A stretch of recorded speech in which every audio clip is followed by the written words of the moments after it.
Bonjour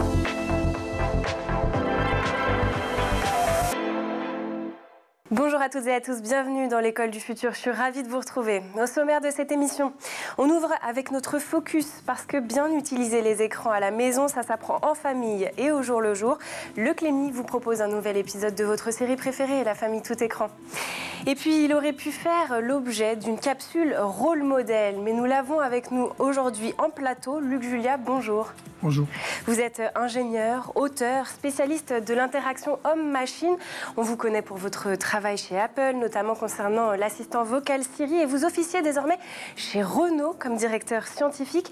Et aujourd'hui, nous vous proposons de revenir sur votre parcours, mais surtout d'évoquer avec vous l'une des thématiques qui vous anime et fait l'actualité, l'intelligence artificielle. On en parle ensemble dans un instant, mais d'abord, place au focus.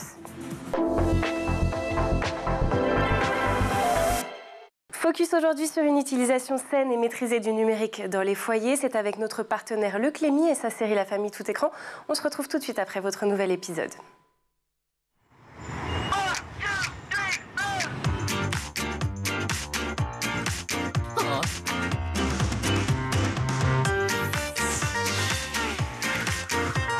De l'école du futur, toujours avec Luc Julia, que nous avons le plaisir de recevoir aujourd'hui. Avec vous, on va parler de votre parcours d'intelligence artificielle et également de l'école. C'est tout de suite dans la première partie du talk.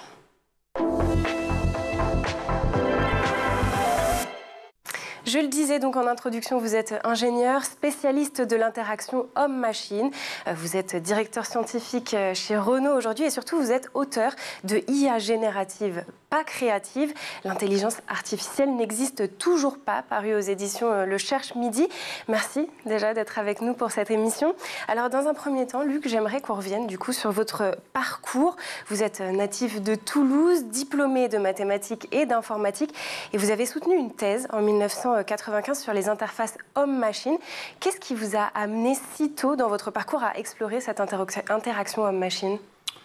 Depuis très longtemps, je suis intéressé par donner des outils informatiques, électroniques à l'époque même, aux vrais gens, ce que j'appelle les vrais gens. Et donc, pour que tout le monde puisse utiliser ces outils, le but, c'est de faire en sorte que les interfaces n'existent pas, en fait, qu'il n'y ait plus d'interface. Et la meilleure façon pour qu'il n'y ait plus d'interface, c'est que ces machines comprennent les signaux humains. Donc que ce soit la reconnaissance de la parole, des gestes, enfin de tout ce qui peut être émis par les humains et peut être reconnu par les machines pour que les machines puissent les interpréter et agir en fonction. Donc depuis tout le temps, en fait, je suis intéressé par ce genre de choses. Et évidemment, quand on parle d'interaction machine, dans ces cas-là, on parle essentiellement d'intelligence artificielle parce qu'il faut que les machines reconnaissent ces signaux.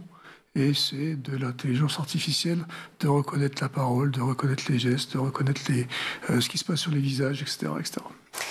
Vous avez quitté la France finalement assez tôt pour travailler aux États-Unis. Qu'est-ce qui vous a poussé à franchir ce pas? Est-ce que c'était les avancées dans ce pays justement qui étaient différentes en matière de technologie? Est-ce qu'il y a une autre raison? Je ne savais pas vraiment, en fait. Enfin, bon, je connaissais évidemment la Silicon Valley et puis la réputation des États-Unis depuis longtemps, mais c'était pendant que je faisais ma thèse. Et en fait, je me suis rendu compte assez vite que mon rêve de devenir chercheur, enfin plus exactement de devenir trouveur, comme je disais, n'était pas exactement ce qui allait se passer pour moi en France. Et donc, il y avait un manque de collaboration. Alors, on n'imagine pas que les États-Unis sont un pays de collaboration. On pense souvent que c'est un pays individualiste. Mais bon, je pensais que ça ne pouvait pas être pire que ce qui était en train de m'arriver dans l'URA 820 du CNRS, où on m'avait globalement interdit de collaborer avec d'autres personnes du CNRS, ce que je n'avais pas compris, parce que pour moi, un des aspects de la recherche et un des aspects de trouver des choses, on ne trouve pas tout seul. Oui, c'est la réflexion commune. Et donc, la collaboration était très, très importante pour moi. Et je suis parti, donc, effectivement, aux États-Unis. J'ai eu la chance de pouvoir le faire parce que j'avais écrit 2-3 papiers qui avaient été reconnus, on va dire. Et donc, je suis parti au MIT d'abord, où là, j'ai trouvé une ambiance bien différente, beaucoup plus, on va dire, pragmatique, peut-être. C'est-à-dire que je ne dis pas que je faisais de la recherche fondamentale en France, mais même la recherche appliquée était plus appliquée, quelque part. Donc ça, c'était intéressant, mais bon, Boston, il fait frais à partir du mois d'octobre. Donc pour un Toulousain, c'était pas très agréable. Et donc je suis parti en Californie juste après, quelques mois après. Et là, j'ai trouvé ce que j'appelle la coopération, la coopétition. Donc c'est effectivement c'est de la collaboration, beaucoup de collaboration entre toutes ces boîtes qui se battent à coups de milliards, hein, et qui sont des concurrentes, mais qui en même temps collaborent sur des sujets particuliers sans partager des secrets industriels, mais en partageant assez pour pouvoir faire avancer le schmilblick. Et donc ça m'a étonné, franchement. Surtout que ces boîtes étaient donc des boîtes très différentes et puis concurrentes, comme je disais. Alors que moi, au sein du CNRS, on m'avait dit que je ne pouvais pas collaborer avec un autre gars du CNRS qui n'était pas dans le même labo, mais qui était au CNRS. Donc ça m'a surpris et franchement, c'est une des raisons pour lesquelles je suis resté là-bas, donc il y a 32 ans maintenant.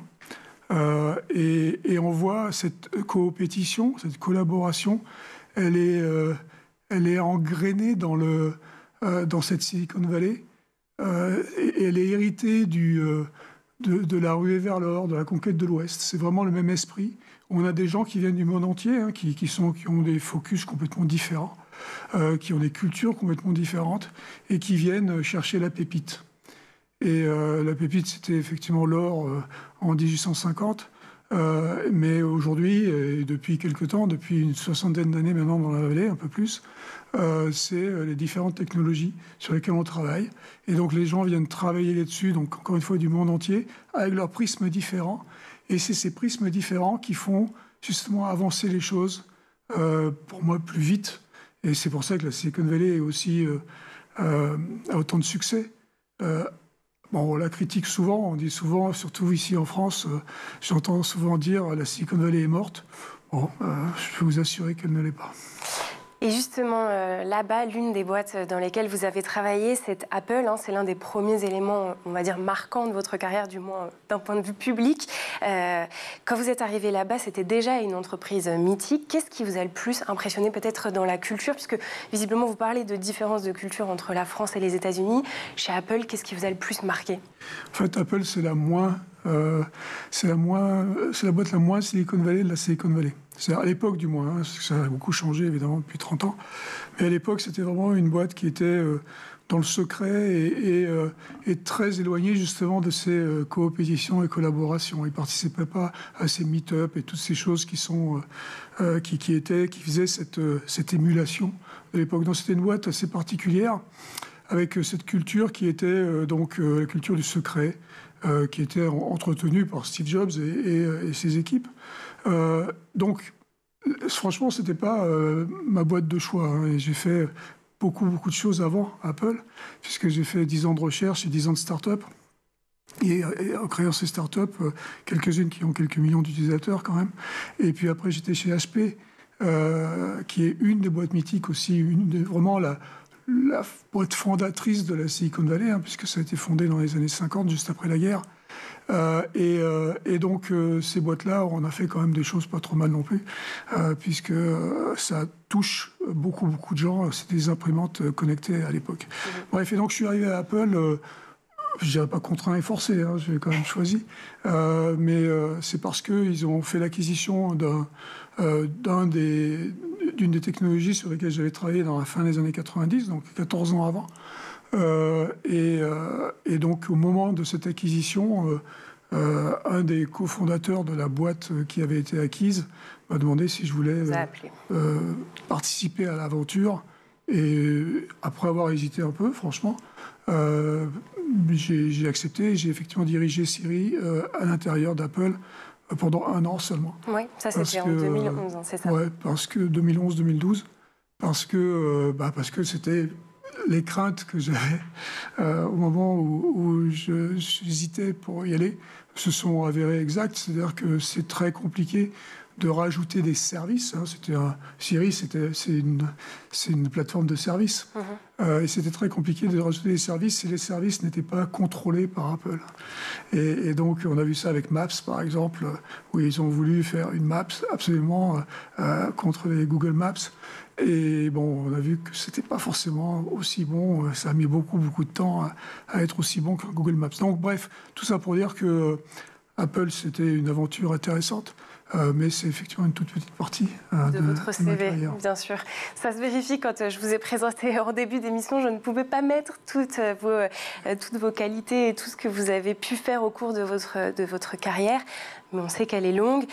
Pour revenir plus spécifiquement sur Siri, donc, je le disais, vous y êtes arrivé en novembre 2011 et depuis quelques semaines, certains remettent en cause le titre que l'on vous a octroyé, certainement par abus de langage, de papa de Siri dans les médias.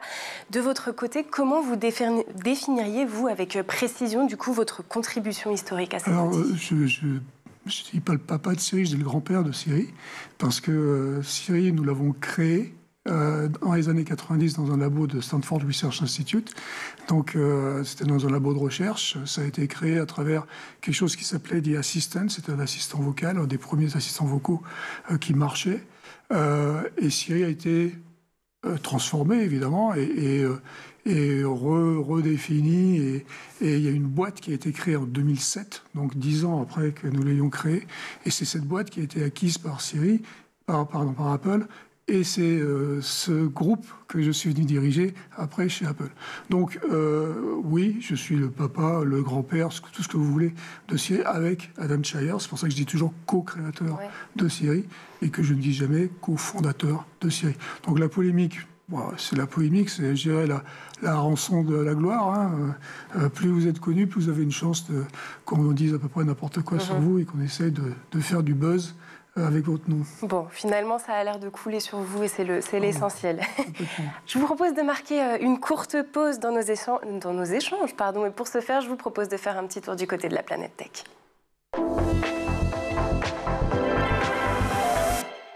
Le meilleur d'Internet en vidéo, c'est le Zap et c'est l'œil de Dylan Kohler.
Et nous voilà de retour sur le plateau de l'école du futur, toujours en compagnie de mon invité Luc Julia, ingénieur spécialiste de l'interaction homme-machine, directeur scientifique chez Renault et auteur de IA générative, pas créative. L'intelligence artificielle n'existe toujours pas, paru aux éditions Le Cherche Midi, avec qui nous avons parlé essentiellement de son parcours et aussi un petit peu de sa présence chez Apple en première partie d'émission.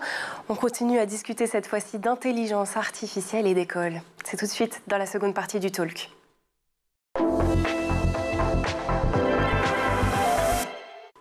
Alors avant de parler de votre nouvel ouvrage et d'intelligence artificielle, je voulais qu'on revienne quand même sur deux autres expériences importantes dans votre parcours. Votre passage chez Samsung, où vous avez eu le poste de vice-président innovation. À ce moment-là, en fait, l'entreprise voulait rattraper son retard sur l'intelligence artificielle face aux géants américains et vous a donc confié la création d'un laboratoire d'IA à Paris. Concrètement, à quoi ressemblait ce laboratoire au départ et quels étaient les plus grands objectifs derrière ça ? Alors, pour être correct, c'était senior vice-président, parce que comme il faut faire attention aux mots, je fais attention aux mots. On a commencé par faire ce labo aux États-Unis, hein, dans la Silicon Valley. C'était avec spécifiquement des buts de faire des véhicules autonomes, en fait, des véhicules autonomes pour l'intérieur des usines, pour transporter des pièces, etc. Et donc, de regarder comment on pouvait faire en sorte d'avoir des interfaces homme-machine, encore une fois, entre les machines et cette fois-ci leur environnement, pour qu'elles puissent naviguer dans ces environnements sans aucun danger, en quelque sorte. Et donc, il y avait beaucoup d'IA dans le sens où il y avait de la perception. Il fallait que ces machines comprennent leur environnement, et des caméras, des LiDAR, des LiDAR, pardon, comme on dit, des radars, etc. Donc, on a commencé là-bas aux États-Unis à grossir ça. On faisait aussi des objets connectés parce que Samsung vendait à l'époque 1 milliard d'objets par an. Et ce milliard d'objets n'étaient pas connectés globalement. Donc on les a connectés entre eux. On a créé une plateforme pour pouvoir connecter ces objets. Donc ça a duré 4-5 ans. Et effectivement, en 2017, on a étendu ce labo à Paris. Parce que moi j'aime bien les ingénieurs français, je trouve qu'ils sont très forts et qu'on a des pépites. Et donc on a ouvert ce labo qui avait la même mission que celle qu'on avait là-bas. Donc les équipes travaillaient en bonne intelligence. Et donc les projets, c'était des projets assez avancés, on va dire, hein, beaucoup d'échecs. Parce qu'on faisait des trucs qui étaient de l'innovation. Si vous essayez d'innover, vous ne réussissez pas à tous les coups. Tous les gens. Donc beaucoup d'échecs, mais beaucoup aussi de choses qui se sont mises à marcher. En 2017, on ne parlait pas encore trop des LLM, même s'ils commençaient à arriver. Et on a fait pas mal de choses autour de ces intelligences artificielles qui permettaient d'avoir des dialogues aussi plus naturel entre les utilisateurs et les machines. Et qu'est-ce que ça a changé pour la France finalement d'avoir ce labo? Est-ce que ça a vraiment fait avancer les choses ou ça reste vraiment très cloîtré au niveau de Samsung? Pour la France, je ne sais pas, ça a eu un écho parce que le but du jeu c'était que le président de la République et le président de Samsung se rencontrent et qu'ils disent que c'était quelque chose qui était intéressant pour la France d'être le hôte de ce laboratoire. Après, toutes les avancées qui ont été faites dans ce labo étaient purement pour Samsung. Il n'y avait pas de publication. Samsung n'est pas une boîte qui publie énormément. Donc il n'y avait pas de publications qui ont été faites à partir des recherches et des systèmes que nous avons développés. Bon, depuis, la France s'est quand même bien saisie du sujet, avec ou sans Samsung. Ensuite, vous êtes allé chez Renault. On continue donc à évoluer là-dessus pardon, excusez-moi, qu'est-ce qui vous a séduit dans ce nouveau défi chez Renault? Décidément, je n'y arrive pas. Ouais. Vous avez trop de choses sur votre CV, je m'y perds. Vous étiez loin du monde des smartphones, donc qu'est-ce qui vous a séduit dans ce nouveau défi? Bon, alors, moi, je m'amuse à jouer avec ce que j'ai, ma carrière. Donc, j'ai fait 10 ans de recherche, 10 ans de start-up, 10 ans de grosses boîtes aux États-Unis. Et après ces 30 années, je me suis dit, je vais faire maintenant 10 ans de grosse boîte française. Et pourquoi j'ai dit ça? Parce que c'était un raisonnement grandiose qui faisait dire que je voulais rendre quelque chose à la France, étant donné que j'avais étudié ici. Toute mon éducation a été faite ici, et donc je voulais juste rendre quelque chose à la France, c'est tout. Donc j'ai regardé un peu les compagnies qui étaient potentiellement, qui avaient besoin d'IA en France. J'en ai contacté quelques-unes, il y en a quelques-unes qui m'ont contacté. Ça a matché très bien avec l'ancien CEO maintenant de Renault qui s'appelait Luca De Meo, qui m'a donné carte blanche globalement pour faire plein de choses chez Renault. Aussi bien dans tous les domaines possibles et imaginables pour mettre de l'IA où on pouvait mettre de l'IA. Donc dans les usines, dans les voitures, enfin n'importe où. Et une des choses concrètes qu'on a fait dans les 4 dernières années maintenant, c'est ce qui est sorti au mois de décembre 2024 dans la Renault 5, la nouvelle voiture de Renault, donc électrique, dans laquelle il y a un petit avatar, encore un, auquel on peut parler, on peut discuter, qui connaît très bien la voiture. Donc on peut lui parler du monde de la voiture, de cette voiture-là, de la documentation de la voiture, enfin tout ce que vous voulez. Vous pouvez lui poser sur LLM, donc vous pouvez poser des questions sur la mort de Napoléon si vous avez envie. Mais surtout, elle va vous permettre aussi de commander la voiture. Vous n'allez pas lui dire freine, ce serait idiot, mais vous allez lui dire descends ma vitre. Et il va reconnaître si c'est la vitre du passager ou si c'est la vitre du conducteur. Et puis plein d'autres petites commandes comme ça que vous pouvez faire et là qui vont marcher. C'est un avatar, donc il a une bonne petite bouille sur l'écran et il se trimballe et il vous raconte des histoires et il est rigolant. Bon, et en parlant d'IA, vous avez fait paraître un livre, IA générative, pas créative. L'intelligence artificielle n'existe toujours pas. Donc on le disait aux éditions Le Cherche Midi, toujours pas, puisque vous aviez déjà sorti un premier ouvrage en 2019 intitulé de manière tout aussi tranchante « L'intelligence artificielle n'existe pas ». Alors pourquoi ce titre? Comment vous définissez l'intelligence augmentée? Alors justement, je définis l'intelligence artificielle par IA, intelligence augmentée, en expliquant bien que ces IA ne sont pas magiques. C'est pas des choses, ce que j'appelle les IA de Hollywood, qui sont comme dans le film Her ou comme dans le film Terminator, dont on va tomber amoureux ou qui vont tous nous tuer. Donc ces IA, c'est pas des trucs omnipotents et qui ont le même type d'intelligence que nous. Donc ces intelligences artificielles n'ont strictement rien à voir avec nos intelligences. Donc c'est un abus de langage en fait.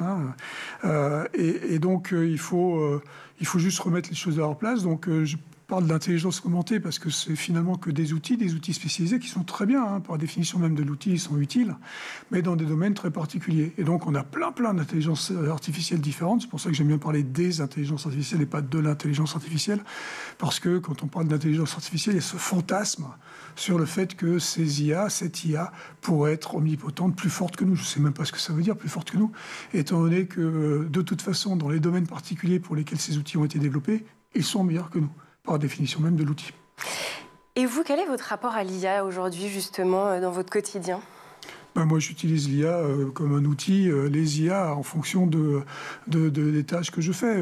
Je vais l'utiliser pour m'aider à rédiger des choses de temps en temps, pour reformuler des phrases. Je vais l'utiliser de temps en temps pour faire de la traduction et pour voir si les traductions peuvent être meilleures que celles avec lesquelles je suis moi arrivé. Je vais l'utiliser dans le monde de tous les jours. Alors, j'ai des maisons connectées, donc avec beaucoup d'objets connectés. Donc, ces objets connectés, en fait, ont de l'IA pour qu'ils puissent délivrer des tâches et délivrer des services qui sont des services qui vont être spécifiques au contexte dans lequel je suis.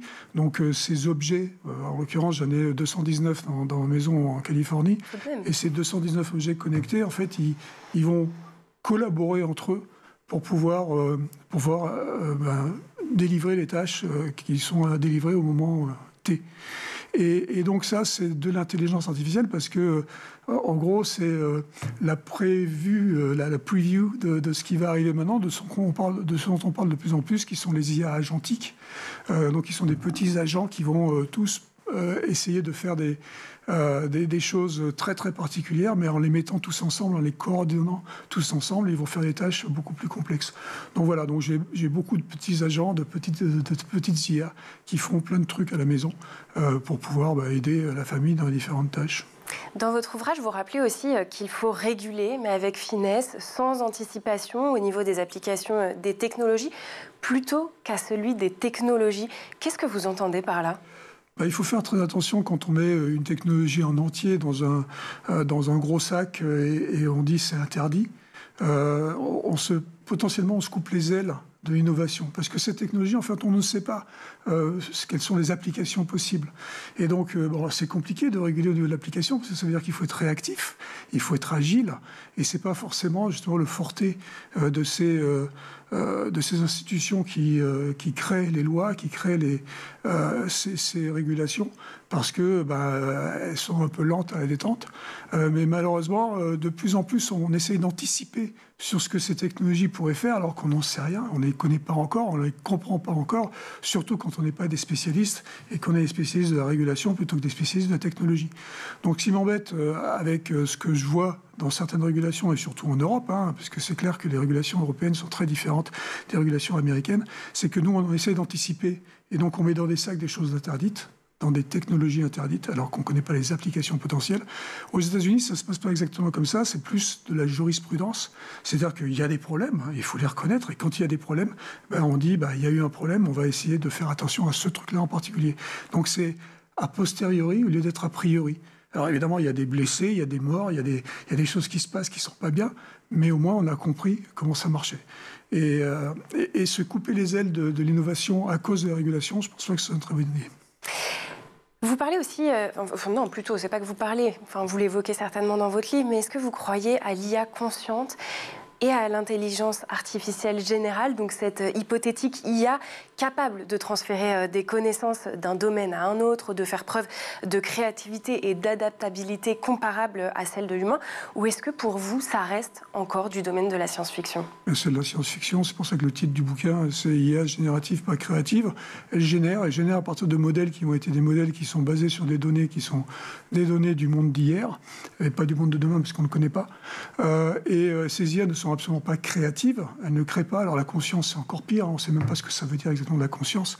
Et donc, quand on parle, et quand certains parlent d'IA consciente, je pense qu'on est proche du complotisme, en fait, parce qu'on essaie de faire croire aux gens que ces IA ont des capacités qu'elles n'ont vraiment pas du tout et ne sont pas prêtes d'avoir et n'auront certainement de toute façon jamais. Donc il faut faire super attention de ne pas les humaniser comme on essaie de faire croire de temps en temps. Et c'est pareil pour l'AGI, donc Artificial General Intelligence, cette intelligence artificielle générique générale qui pourrait arriver. En fait, je ne sais même pas ce que ça veut dire, l'intelligence, tout court. Donc, aller vers quelque chose... On ne sait pas exactement ce que c'est, je ne sais pas à quoi ça sert. Par contre, faire des IA qui vont être plus intelligentes que nous, qui vont être meilleures que nous dans des domaines particuliers, ça, encore une fois, on fait ça depuis la nuit des temps. Donc, concentrons-nous là-dessus, faisons ces outils qui vont nous aider, qui vont faire des trucs incroyables, et puis on se calme un peu pour le reste. Bon, c'est des conclusions plutôt assez rassurantes, puisqu'en général, quand on parle de ces IA-là, c'est plutôt avec un côté dystopique. Alors, je vous propose désormais de parler un petit peu d'intelligence artificielle à l'école, puisque nous sommes dans l'école du futur. La ministre Elisabeth Borne a annoncé donc pour la rentrée que les professeurs disposeront d'outils d'IA pour les aider à préparer leurs cours et à mieux identifier les difficultés des élèves. Est-ce que ça, c'est une aide plutôt bienvenue, selon vous? Et quels sont les risques à encourager le déploiement de l'IA dans l'école? Alors, je pense que le risque, c'est de ne pas comprendre. Donc, si on n'est pas éduqué, effectivement, sur ce que sont ces IA, ça peut être embêtant. Par contre, les interdire, ça serait idiot. D'accord ? Donc, il faut définitivement utiliser ces outils, aussi bien du côté des professeurs que du côté des élèves, mais les utiliser en les comprenant. C'est-à-dire qu'il faut expliquer aux élèves que potentiellement ces outils font des erreurs, des hallucinations, et que si on leur pose, on pose des questions à ces IA, elles n'ont pas forcément la réponse qui est la bonne réponse, elles vont avoir une réponse. Et donc cette réponse, il faut expliquer qu'il va falloir aller la challenger, il va falloir faire un boulot de doute, et aller regarder d'autres sources potentiellement pour voir si, qui peuvent être d'autres IA d'ailleurs, mais qui peuvent être aussi des sources plus traditionnelles comme un livre, un truc incroyable, et des choses comme ça. Donc pour les élèves, c'est apprendre le sens critique en quelque sorte, et pour les profs, c'est manier l'outil sans croire qu'ils vont pallier aux compétences. C'est-à-dire que le prof de mathématiques, il doit connaître les mathématiques pour pouvoir enseigner les mathématiques. Et s'il ne connaît pas les mathématiques et s'il fait confiance en un outil pour générer, par exemple, des leçons de mathématiques, ça va être embêtant. Parce qu'il y aura, de toute façon, à un moment donné, des erreurs. Donc j'entends souvent la nouvelle génération, une partie de la nouvelle génération qui dit c'est plus la peine que j'apprenne un métier, c'est plus la peine que j'apprenne des compétences, parce que l'IA va le faire à ma place. Ça, c'est une bêtise absolue. D'accord ? Donc il faut vraiment continuer à se former dans des domaines de compétences particuliers pour pouvoir faire coopérer avec la machine, avoir la machine qui va nous aider dans ces domaines particuliers pour faire des trucs plus vite, mieux, d'une manière plus précise, enfin plein de raisons d'utiliser ces IA, mais la compétence, elle est du côté de l'humain. Elle n'est pas du côté de la machine. Et justement, quelles compétences humaines vont devenir encore plus essentielles selon vous à l'ère de l'IA? Par exemple, la créativité, la curiosité, le sens critique. Qu'est-ce qu'il faut mettre maintenant en avant à l'école, dans la formation? Le sens critique, comme j'ai dit, c'est le truc essentiel. Parce que de toute façon, ces IA vont faire des erreurs. Donc le sens critique est essentiel. Maintenant, la créativité, de toute façon, elle est humaine, elle n'est pas autre chose. Donc c'est ce que j'ai dit et je répète. Donc la créativité, ces outils vont nous permettre d'être plus créatifs, en fait. C'est ça qui est rigolo. Parce que moi qui ne sais pas dessiner du tout, par exemple, je n'ai aucun talent de dessin. Avec des IA comme Midjourney et tout ça, il suffit que je dise avec des mots que je maîtrise un peu plus. Je dis avec des mots, dessine-moi une vache verte sur la Tour Eiffel, et le truc, il va me pondre des vaches vertes sur la Tour Eiffel. Et je vais répéter à l'envi jusqu'à ce que ça ressemble un peu à ce que j'avais dans ma tête. Et donc, c'est là où moi, je crée cette image, mais l'IA ne fait que la générer. Mais est-ce que l'intérêt, finalement, c'est pas d'aller voir une IA générative de texte et de lui demander plutôt des cours sur le dessin pour apprendre à dessiner les vaches sur la Tour Eiffel? Peut-être, mais je ne sais pas si elle donnera les bonnes indications, j'en sais rien. Bon, en tout cas, merci beaucoup, Luc Julia, d'avoir été avec nous sur ce plateau. On aurait pu encore discuter très longtemps de ce sujet. Je le rappelle, vous êtes donc ingénieur spécialiste de l'interaction homme-machine. Vous êtes aujourd'hui directeur scientifique chez Renault. On retrouve également votre ouvrage IA générative, pas créative. L'intelligence artificielle n'existe toujours pas, paru aux éditions Le Cherche Midi. Merci également aux équipes en régie, à Édouard Degnaud, à Dylan Colère d'avoir produit cette émission. Merci beaucoup à vous d'avoir été avec nous. On se donne rendez-vous dès demain à 12h30 sur School TV. D'ici là, portez-vous bien.